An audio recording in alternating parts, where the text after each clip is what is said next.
Hey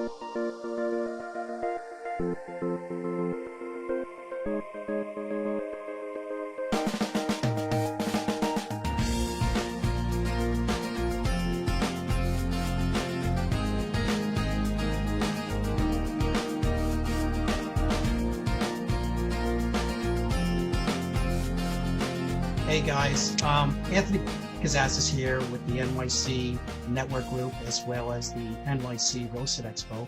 I'm here today with my co-host, Lorendi Roos from Roos Advisors. And Lorendi and I would like to thank you for joining this webinar, which is a 12-week webinar series. Michelle. And we're in our fourth week called Book Yourself Solid. In this 12-week program, leading New York real estate experts discuss what it takes to grow your business in 2020. Using the global popular sales system Book Yourself Solid, a handbook for self-promotions that translates into results. 93% of small business owners who use this system see a 40% increase in their revenues the first year. And today, we have three special guests. We have Nikki Field of Sotheby's International Realty, Ari Harkov of Halstead Property, and Susan May-Mclean of Horizon Land Services that will discuss recruiting, developing, and retaining to build your team. Nikki Field. As a senior global real estate advisor and associate broker at Sotheby's International Realty, Nikki Field pioneered the Field team, which has transacted over $3 billion in sales and annually ranks as #1 sales team at Sotheby's International Realty.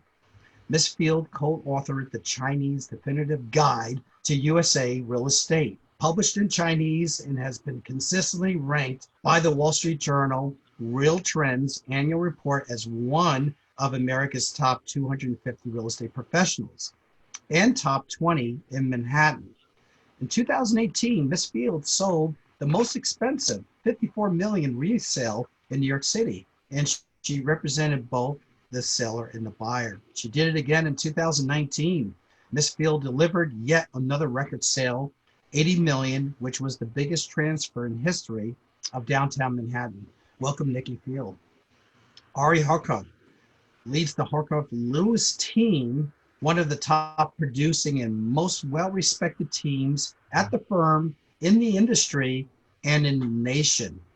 The team is consistently ranked in the top 250 teams in the U.S. by the Wall Street Journal and the Real Trends. Crain's New York Business named him as one of the top 5 residential brokers to watch under the age of 30 in New York City. And he's an expert contributor for the Daily News with his own column. A member of the well-respected Producers Council, Sapphire Club, and Gold and Silver Circles at Halstead Property. Welcome, Ari. Susan May-Mclean, as the owner and the client relationship manager of Horizon Land Services, Susan May-Mclean thrives on the vitality and the challenges of the title industry.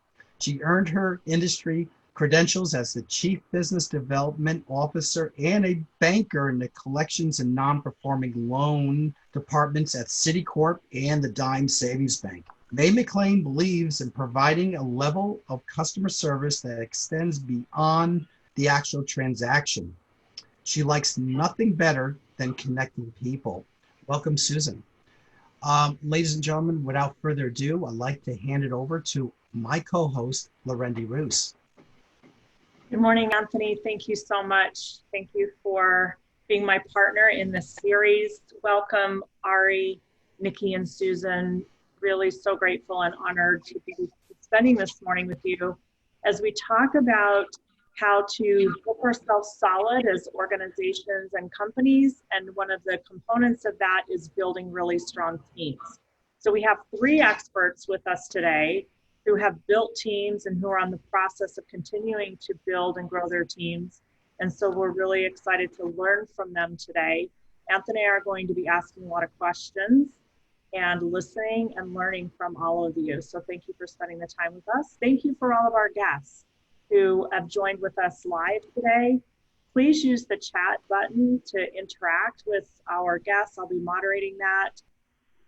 and really look forward to engaging on a deep level. So we're going to be talking about teams today and how we grow those teams.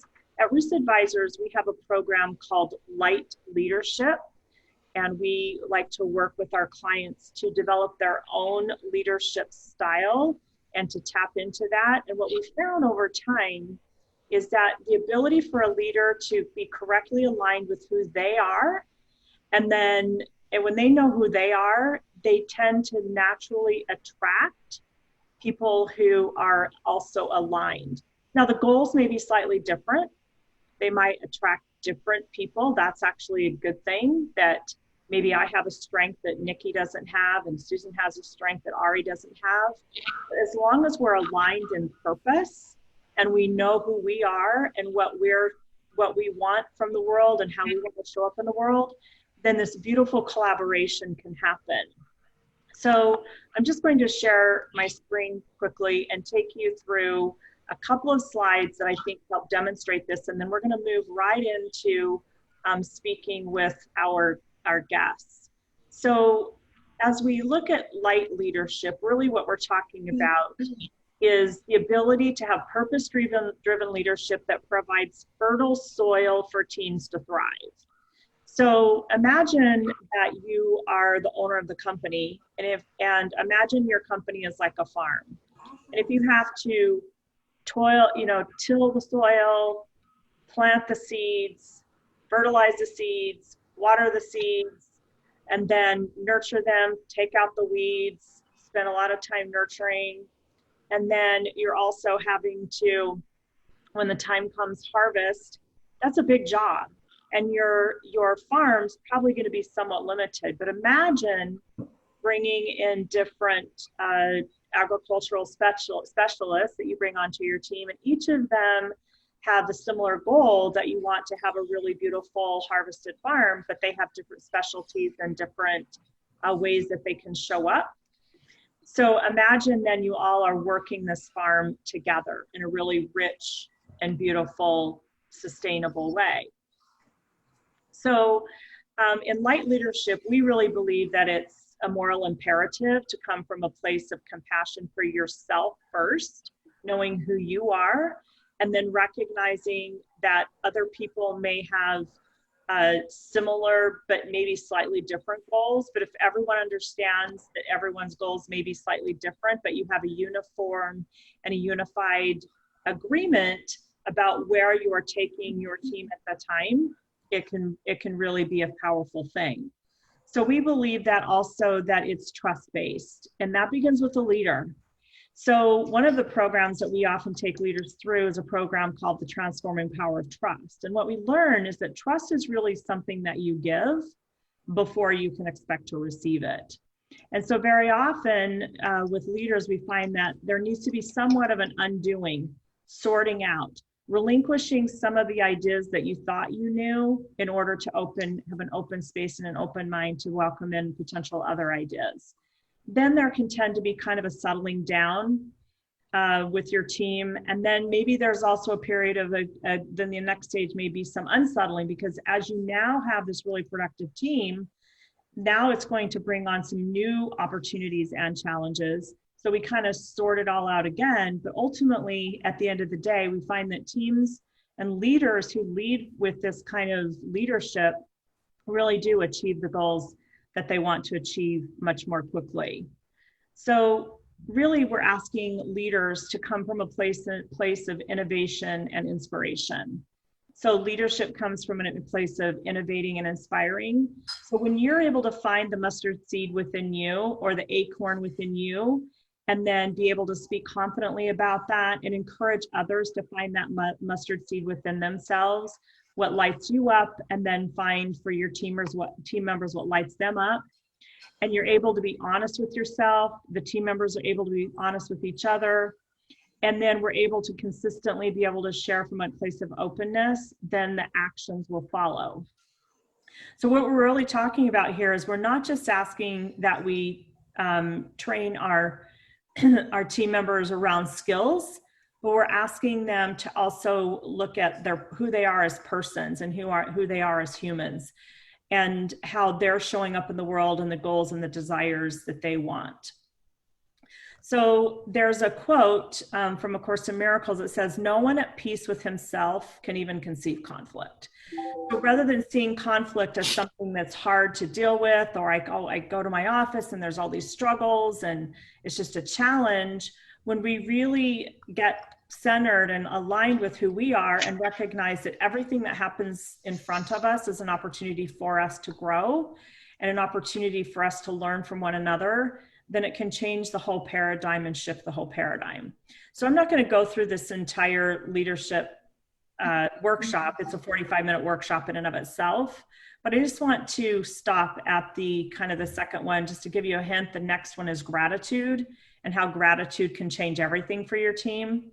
But we're going to stop and we're going to go ahead and turn the time over to Anthony to begin to speak with some of our guests and ask them, you know, how they've done it. How have they built teams that are sustainable and collaborative? So Anthony, I'm going to stop sharing my screen and we're going to turn the time over to you. Okay, great. Let's start off with recruiting. And this question, of course, goes to Nikki and Ari. We'll go with Nikki first. For your team, do you want someone with a special experience, or would you prefer your team, to train them your way? You want to train them up, or would you prefer, when you're hiring someone, do you prefer them to have the expertise already, or would you prefer to make sure they're being trained the Nikki Field's way, the Fields team way?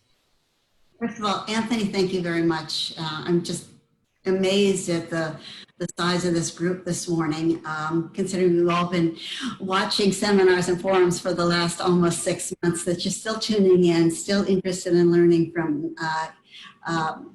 your associates. Larandi, thank you very much for permitting me to be part of this. So to answer your question, Anthony, all of the above. I have a team of 24, and that grew organically. That was not the goal 20 years ago. The goal 20 years ago was just to every morning to sell a piece of real estate. 19 years ago was, I need some help selling this real estate every day. And it really became the need was the reason for a team being built, not this big business plan about doing volume.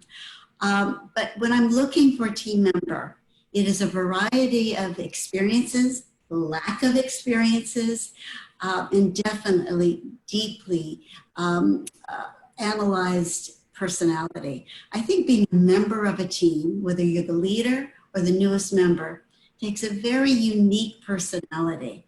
I mean, you really have to be a team player.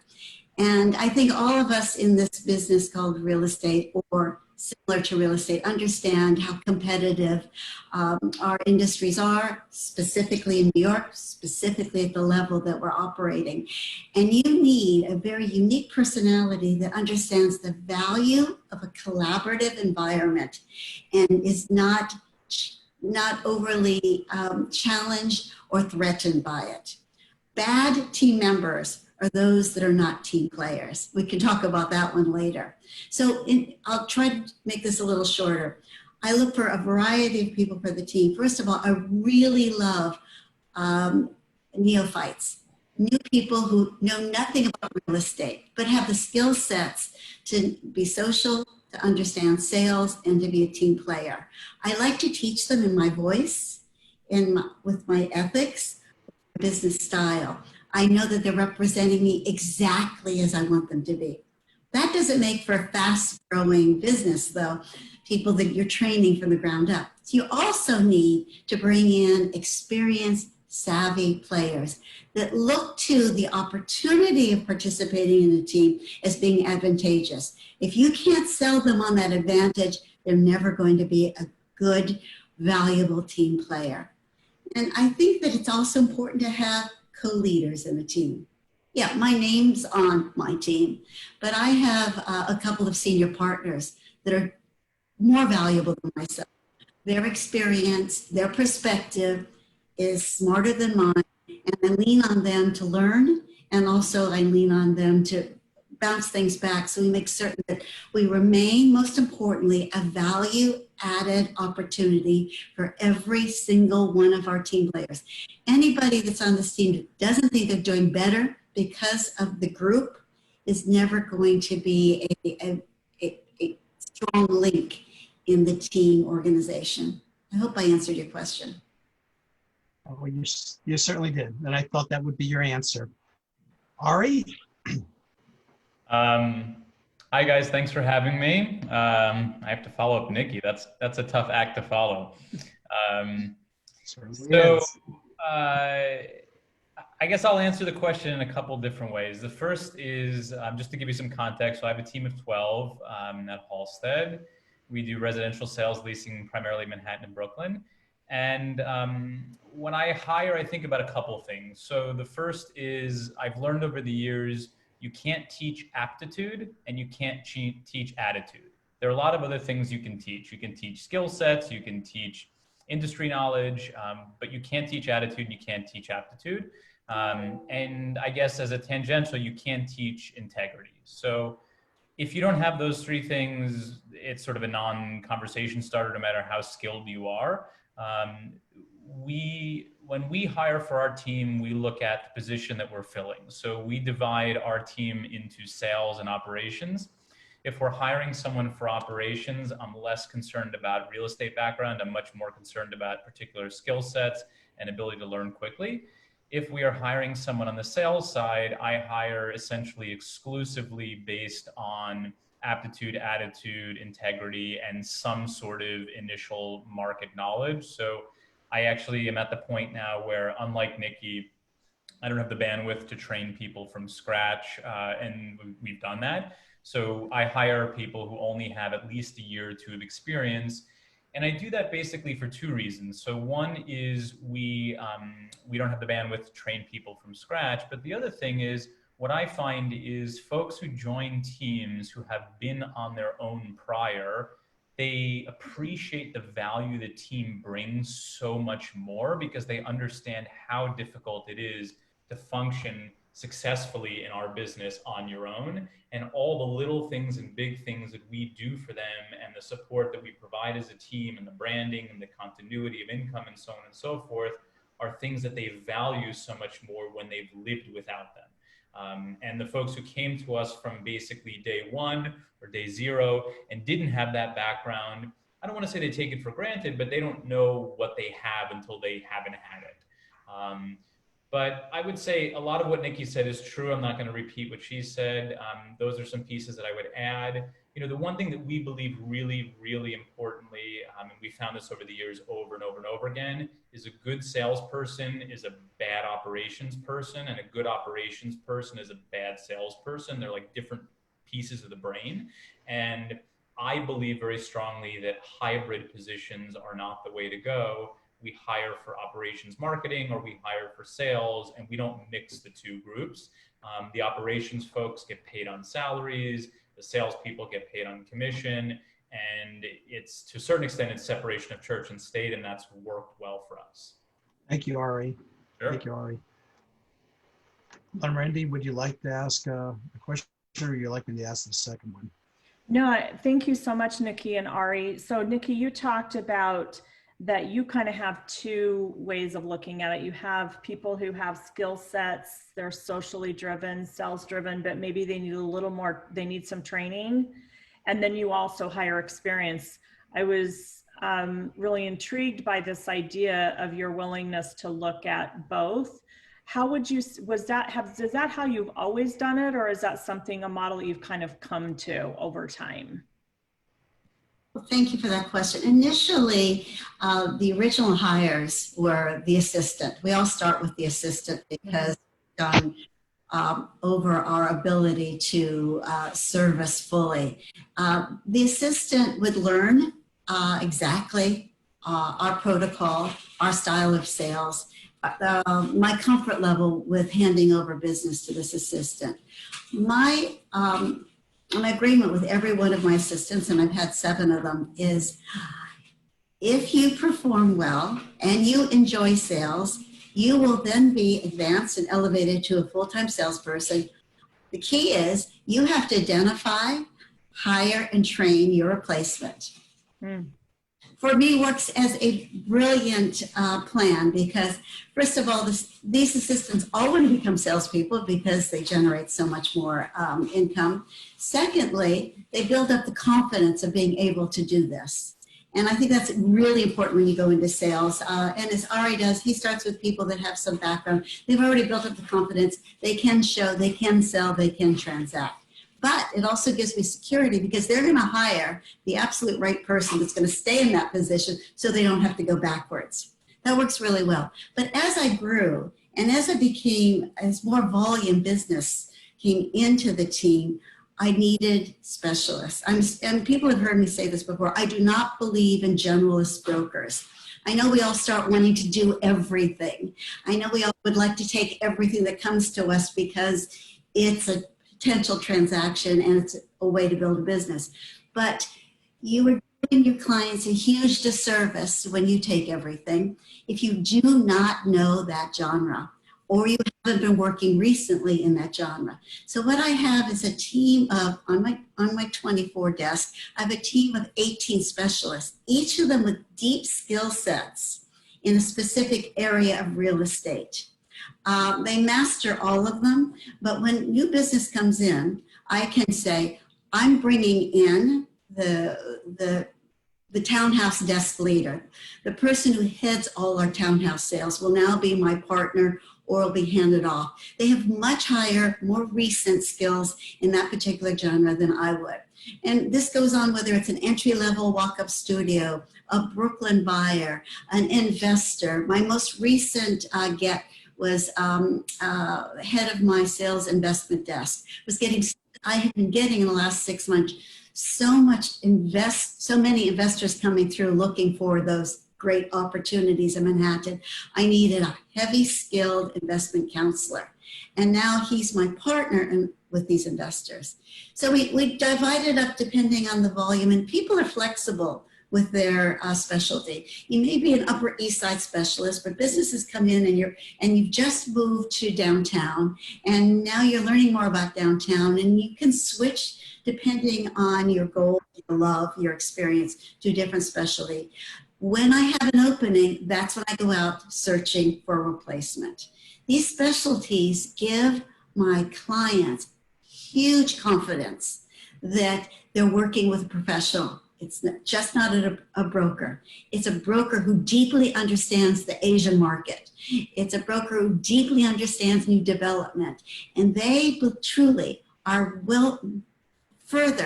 deeper, well-versed in this segment, giving my client a comfort level, securing their loyalty to me and my team, and giving them also an understanding that when we're ready to transact, they're asking our opinion rather than us following their lead. That's how I.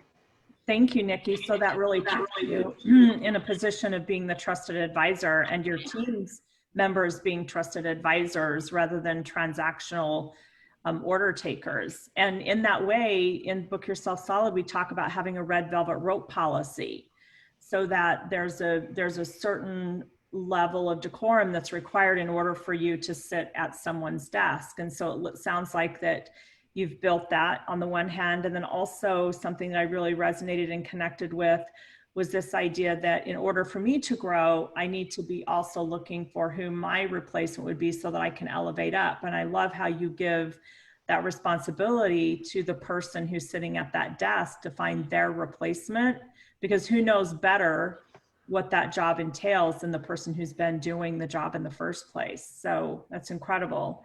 Now, Ari, you do it a little bit differently.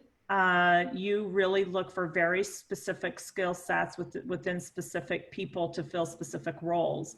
Do you have specific job descriptions that everyone is targeting towards that you've developed to make that filtration process a little easier when you're trying to determine, is this a salesperson? Is this an operations person? Have you gone through that process of creating detailed job descriptions that look at the skills, then the aptitudes and the attitudes? So the short answer is yes. And I guess the longer answer is when we hire for an operations or support or a marketing role, we're going out into the world seeking someone who's looking for that type of role.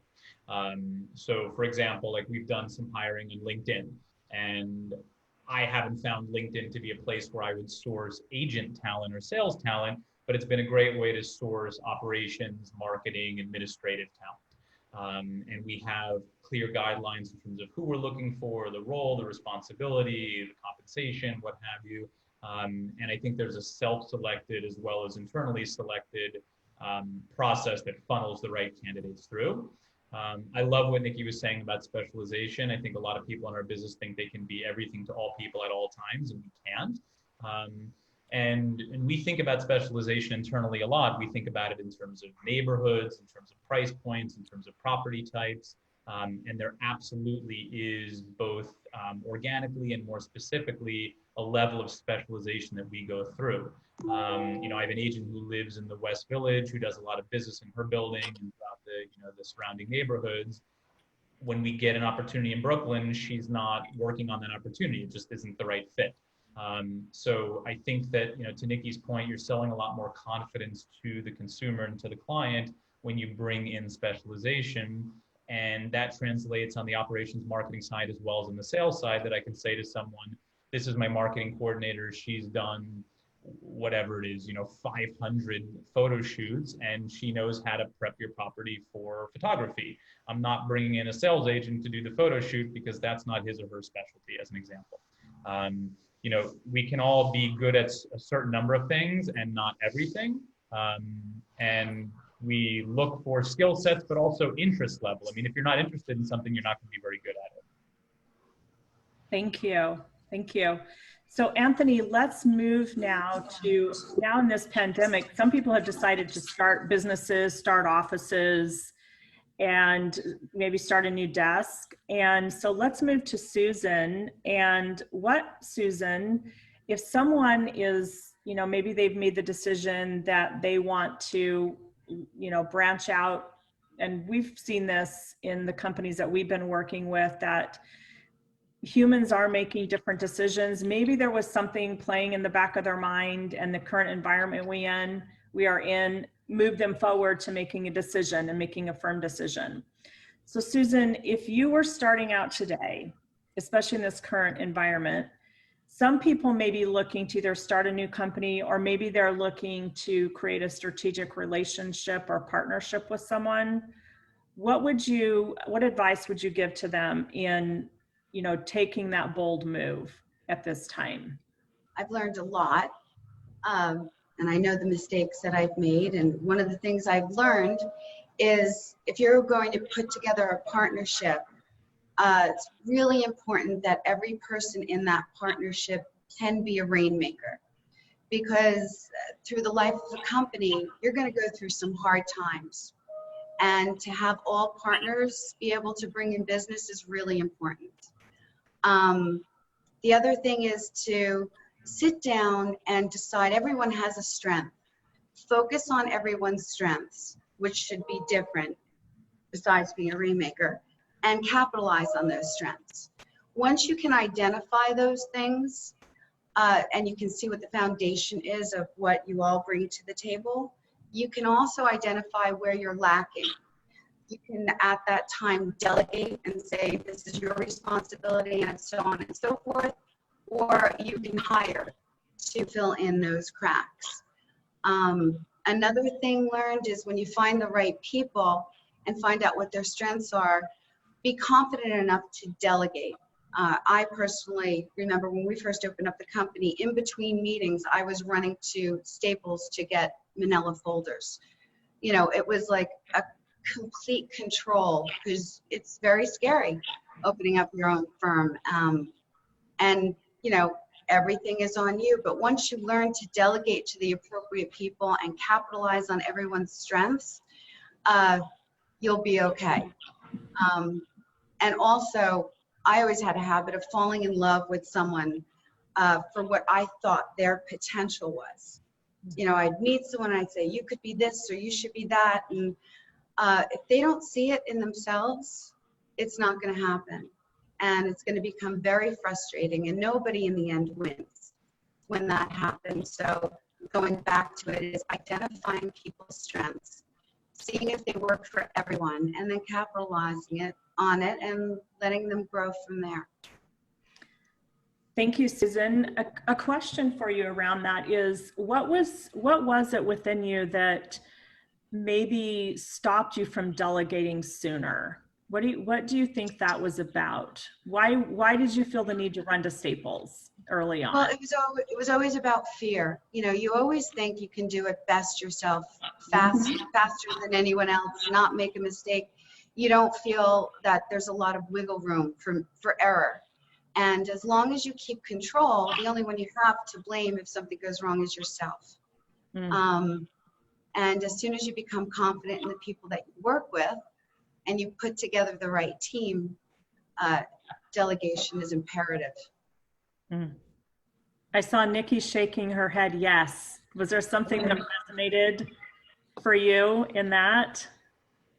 I learned the hard way. Susan is absolutely right. This is golden.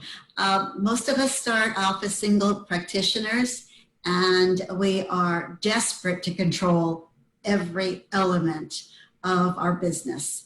Why? Because it can only be done the right way through us. Delegating, I think, is the single most challenging skill set for a leader to learn and to learn to do well. But I think Susan brought up this point of when you do delegate, others around you see you delegating, understand that you're a delegator, they step up to the plate and make every effort to be delegated to. So I double check too many times when I've delegated. But the saying around my office is, I'm going to do this, Nikki's going to check it, and she's going to tell me that I did it brilliantly. And that's true. I do check, and I do tell them they did it brilliantly, and they always do it better than I would have. So it's a lesson learned, Susan, and I think for anybody that's talking about just even taking on a partnership, understanding that there need to be roles to be played. People need to maintain their self-confidence. That's the only way they get better at their job. That's great. That's great. Thank you, Nikki. Hey guys, since we're talking about this, retaining your team members. Again, this question's for Nikki and Ari.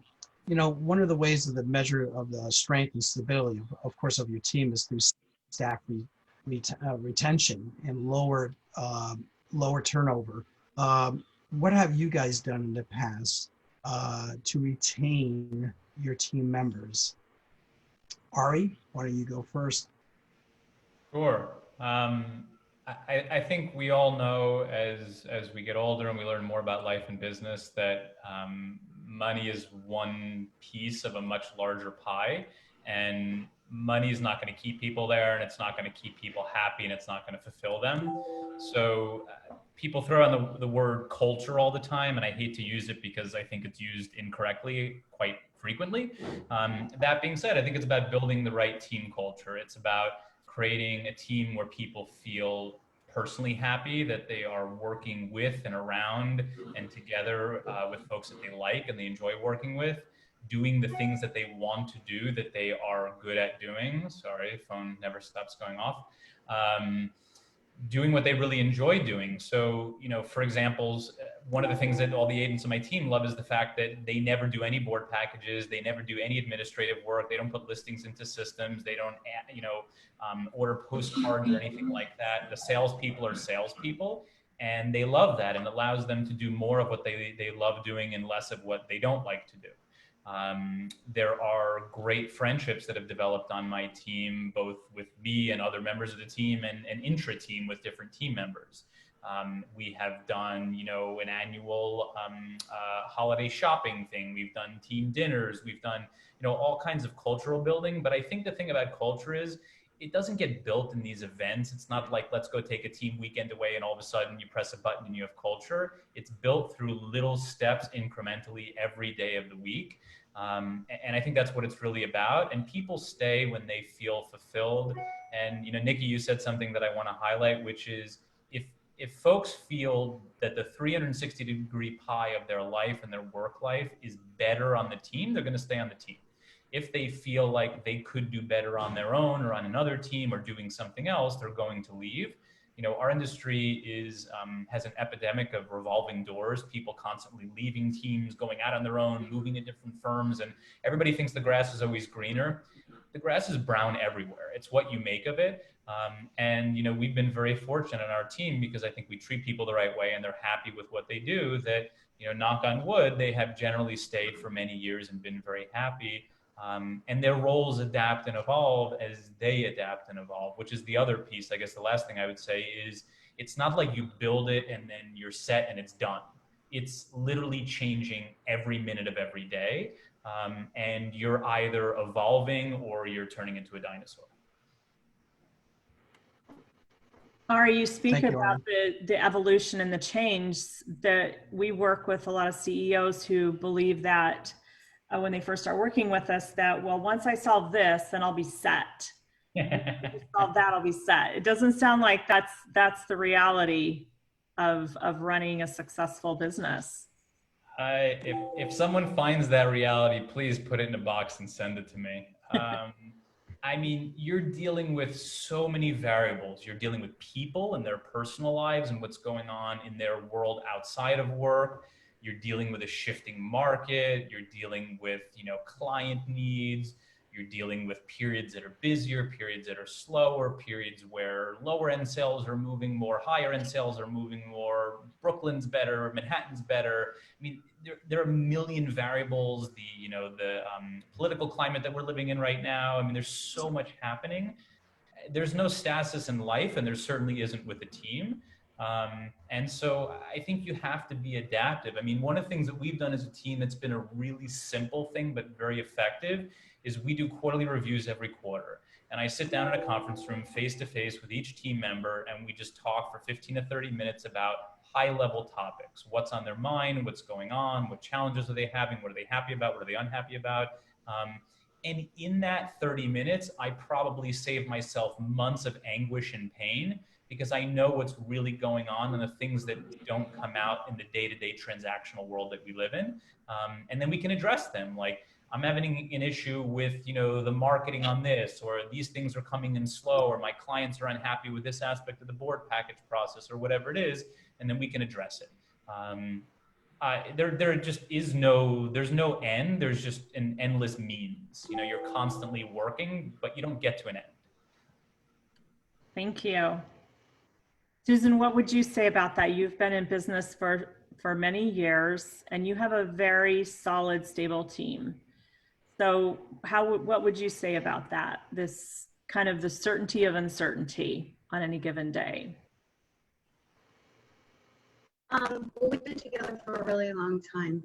And right now, the economy, business, every business, it doesn't matter which one you're in, we're a moving target. We're evolving. The team has to depend on one another, and just keep doing the best that we're doing, and moving forward. And, you know, we're all going to get through this. You know, we just have to stimulate this economy, and, you know, keep backing one another. And, you know, with my team, any one of them could do anything within the company. They all know enough. We've been together for so long. We know all of our clients. There's a huge comfort level there. And like I said before, I mean, in 20-something years, we've gone through a number of crises. And one of the things, as someone who's running a company, you can speak whatever you want to speak all day long. You only get a few opportunities to really show what you're made of, and to really show what you will do for all of them. So, you know, in 2008, when we were all dying, we had to cut salaries back significantly, but the owners of the company didn't take any salary at all to make sure we could sustain what we were doing. I mean, there were days we were sitting there doing nothing, but when you do things like that, you build loyalty, because they kind of know no matter how bad it gets, you're going to do absolutely the best you can to hold it all together. And that builds, you know, faith and longevity to a firm. Thank you. I know I personally have been elevated as I've built teams because I'm showing up for a team and not just myself. And there's some real power in that.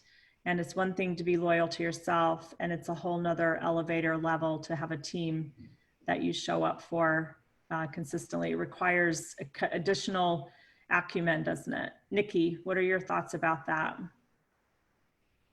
Well, the team is the family. And as is your responsibility when you're raising a family, which you know about Ari, beautiful children. One of the motivations why you're working so hard, I'm sure, but it's to keep them fed. My retention rate is pretty darn good. Of our 24, 4 of my team members have been with me more than 15 years. 8 for more than 8 years. And 10 members have been with us for more than 5 years. Over these years, we've lost 3, justified. Why do they stay? They do like the culture. We do have a lot of fun. We happen to be in one of the most interesting, dynamic businesses ever created, in the good and bad times. But they also stay because they do very well. And I think they recognize the team leader as well as the partner's generosity. And I think when you head any organization, you need to be extremely focused on generosity, whether it's financial or just be certain that you are building not only their self-esteem, but recognizing their accomplishments. People want to be relevant, and they want to be rewarded for that relevance. So my team members get a big piece of the pie. They're doing all the heavy lifting. I may generate most of the business, but they're doing the work, and there'd be no income without them. So they understand that not only will they have much more volume work than they would on their own, they get a very, very significant percentage of that. I think that Ari's input, in fact, there's been so much of it. You're a keen, wise leader, Ari. I'll join your team if mine falls apart eventually, if you'll take me. Vice But versa. I think the camaraderie is extremely important. You are only as strong as your weakest link. If you've got a bad team member or an underperforming one that you cannot rescue, you really have to make the difficult decision of carving them out of the team for the health of the rest of the team. Everyone needs to know that there are standards to meet, and that keeps them not only motivated, but they understand their value. And if you have some weak, poor producing team members, it really does chisel away at the self-worth of other team members. Everybody has to carry an equal amount of load. As Susan said, maybe at different times, but they must be producers in their own way. I've been really lucky, and it's luck, that I happen to have the right people surrounding me. They're all smarter than me. They're all harder working than me. I'm the one that's benefiting. Great, Anthony, we're ready to move into question and answers. So if you're on the line and you have a question that you want to ask that has not been answered, please let us know. And if you have a specific question for someone, let us know. It looks like David Letta, your question, what expectations do you communicate with your team and the new members to the team? So do you have a formal onboarding process, Susan, in your organization so that you know that from day one, those employees know what's expected, those team members? Do you have a formal onboarding process? As basically what we do is we try from the production end, everyone needs to know a little bit about everyone else's job. So when a client calls or if someone is doing something else, we're trying to give immediate gratification. So one of the things I do with the new hires is they sit in each department and kind of shadow them so they get some understanding. It's a great strategy. It really builds cohesion amongst the departments, amongst the team members in really powerful ways. Ari, how about you? Do you have a formal onboarding process? We do, but it's pretty simplified. I try to, with all the operations stuff, I try to take the KISS, the keep it simple, stupid approach. So we have a simple checklist that we go through. And some of it is very obvious, like just like their phone is set up, their email is set up, they've got the signature, they know how to use various systems. I mean, this stuff sounds like so sort of kindergarten, but you'd be surprised how many people are in jobs where they don't know how to do basic things, 2 years in. And I think it also sort of sets the tone for their participation on the team to understand that we are very organized and operationally focused, which is not common in our industry. And then the other simple thing that we do is I do a daily huddle every morning with my director of operations, who's like our key operations person / my assistant.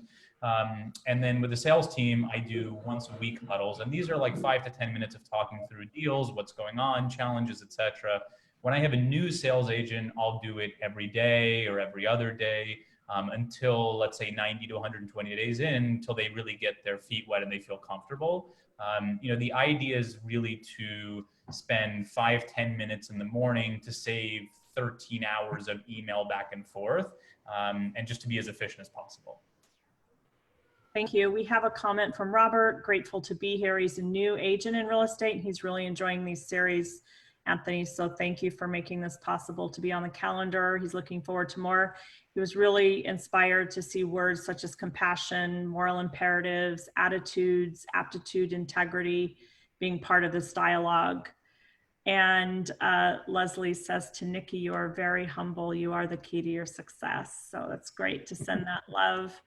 And then we have a little bit of a large question we probably won't be able to get to, but maybe you can try to, in 20 words or less. Someone's asking about how do you know what kind of compensation structure to set up for your team members, especially in sales? How did you figure that out? The type of compensation structure and commission structure for your sales. Thank you, Nikki. Keep it simple and keep it generous. And thank you for the shout out, Leslie Modell. She knows a lot about teams. She runs one of the strongest ones at Sotheby's International Realty. I've learned from her. Everybody has to feel that they've been treated fairly. I think that's extremely important in all group environments. So my team is really simple. If you generate the business, you get 75% of it, 25% goes to the house, or is divided up between the house and a partner that you might choose to come on board. If the business is generated for you, it's 50-50, and you get to keep the second generation of the business if it's warranted. Everybody feels that's generous, but also they also feel that they are empowered.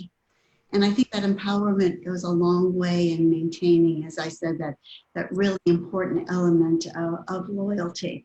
I wanted to add something to the last question because it might be helpful to some people as far as onboarding. We have a little different protocol on my team. Anyone new knows that they will be working with every single other team member before the end of the year. So each team member is asked to bring in this new participant on one of their deals, one of their transactions, one of their searches, in some way or another. What does this mean? The new member gets a master's course in mentorship. They're out with a staged, experienced broker doing a specific a deal, and they hear and see and absorb their business style. Very, very, very valuable. But it also breeds for really good bonding. Everyone on the team has to do a deal within a year with the new member, which means they get to know each other. There are a lot of 12 midnight calls about the strategy of how to deal with this buyer that won't pull the trigger.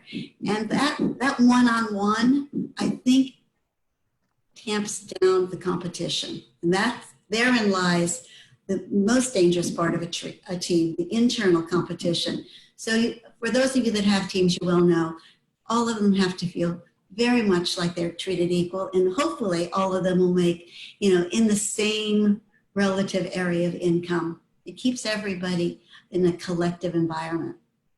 Thank you. Thank you, Susan. You had a thought about that. I saw you raise your hand. Well, basically, when it comes to salespeople, it really depends on where they're at in their career. If they're really green, you can by meeting them and knowing, do they want to deal in the residential area? Is it commercial? Do they want to deal with attorneys or loan officers? What states? Which can, you know, you can really figure out where you need to start with them. And they're all walking in with an expectation of their own. So if they're really green, their structure is going to be different than someone who's really experienced. So I don't think it's nothing straight across the board. There's every single salesperson is individual and has a different structure. Thank you. I'm trying to monitor the board at the same time. So Anthony, let's do a final work. This has been such a great seminar. We may need to do a part 2 on this. There's more questions coming in. So we may need to do a part 2. Let's get, Anthony, do you want to take us home with a final comment from each of our participants? I just want to thank you. Like Lorendi said, it was very informative. There are more questions, and but by all means, guys, Nikki, Ari, Susan, it was a great topic. You guys answered it all well, and we thank you. We definitely thank you guys. Again, this is a 12-week webinar series. Next week we definitely have every week we're going to have something new. We'll send everything out. We'll send the entire schedule to all, so you can take a look at the following week and the weeks to come as well. But again, everybody, thank you for being a part of it, and thank you for being on board this morning. And we'll be in touch with you regarding our next week's webinar. Thank you, everybody. Thanks, everyone. Have an amazing day.